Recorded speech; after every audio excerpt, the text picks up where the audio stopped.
السلام علیکم ورحمۃ اللہ وبرکاتہ۔ عشرہ مبشرہ۔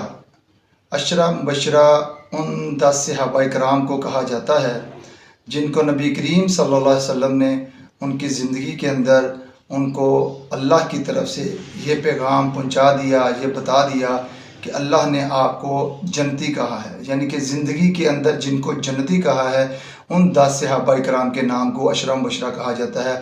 وہ نام یہ ہیں: حضرت ابوبکر صدیق رضی اللہ تعالیٰ عنہ، حضرت عمر فاروق رضی اللہ تعالیٰ عنہ، حضرت عثمان غنی رضی اللہ تعالیٰ عنہ، حضرت علی مرتضیٰ رضی اللہ تعالیٰ عنہ، حضرت ابو طلحہ رضی اللہ تعالیٰ عنہ، حضرت زبیر بن عوام رضی اللہ تعالیٰ عنہ، حضرت سعد بن ابی وقاص رضی اللہ تعالیٰ عنہ، حضرت عبد الرحمن بن عوف رضی اللہ تعالیٰ عنہ، حضرت سعید بن زید رضی اللہ تعالیٰ عنہ اور حضرت ابو عبیدہ بن جراح رضی اللہ تعالیٰ عنہ۔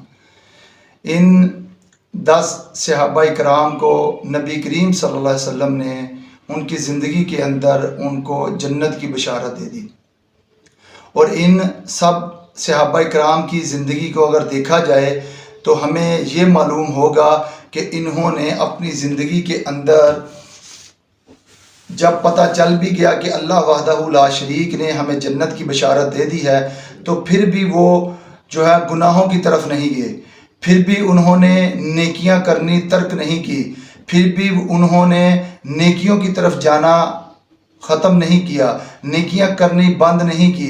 میرے بھائیوں، وہ بڑھ چڑھ کر نیکیاں کرتے رہے، بلکہ جب ان کو یہ جنت کی بشارت مل گئی اس کے بعد تو بہت زیادہ انہوں نے نیکیاں کرنی شروع کر دی، وہ نیکیوں میں آگے بڑھنے لگے، وہ اتنے زیادہ آگے بڑھتے رہے کہ جو واقعہ ہے حضرت ابوبکر صدیق رضی اللہ عنہ کا کہ وہ اپنے گھر کا پورا سامان لے کر آئے تو نبی کریم صلی اللہ علیہ وسلم نے پوچھا، ابوبکر گھر میں کیا چھوڑ کر آئے ہو؟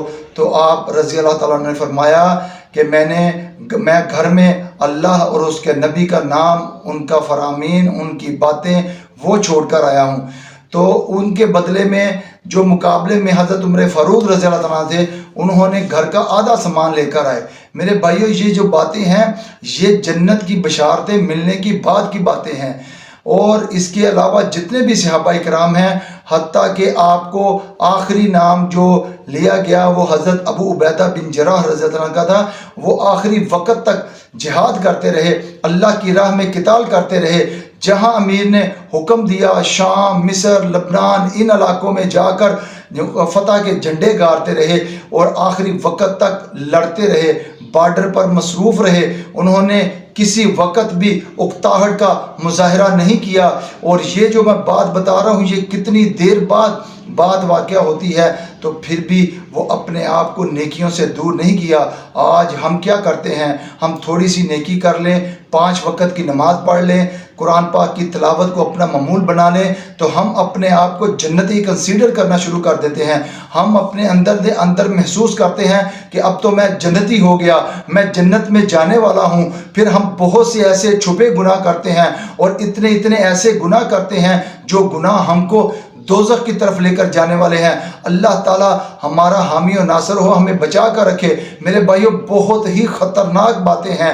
سب سے بڑی خطرناک بات یہ ہے کہ ہم نیکیوں کے غرور تکبر میں مبتلا ہو جاتے ہیں، ایسا غرور تکبر کہ جس کی وجہ سے ہم شرک تک پہنچ سکتے ہیں۔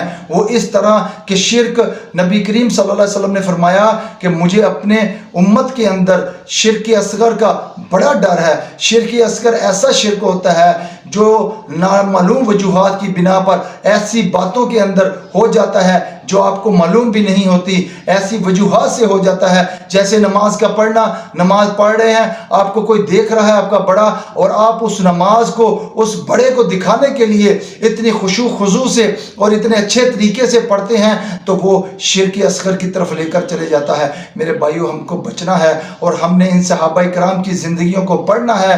یہ 10 کے 10 صحابہ جن کو جنت کی بشارت مل گئی زندگی کے اندر، ہم نے یہ دیکھنا ہے کہ ان کو زندگی کی بشارت، زندگی کے اندر جنت کی بشارت کیسے مل گئی۔ اللہ تعالی ہمیں سمجھنے کی، عمل کی توفیق عطا فرمائے۔ جب بھی رکھے دین اسلام کے اوپر، آخری وقت میں کلمہ نصیب فرمائے، اور ہم اللہ تعالیٰ کے مقربین میں شامل ہو۔ السلام علیکم ورحمۃ اللہ وبرکاتہ۔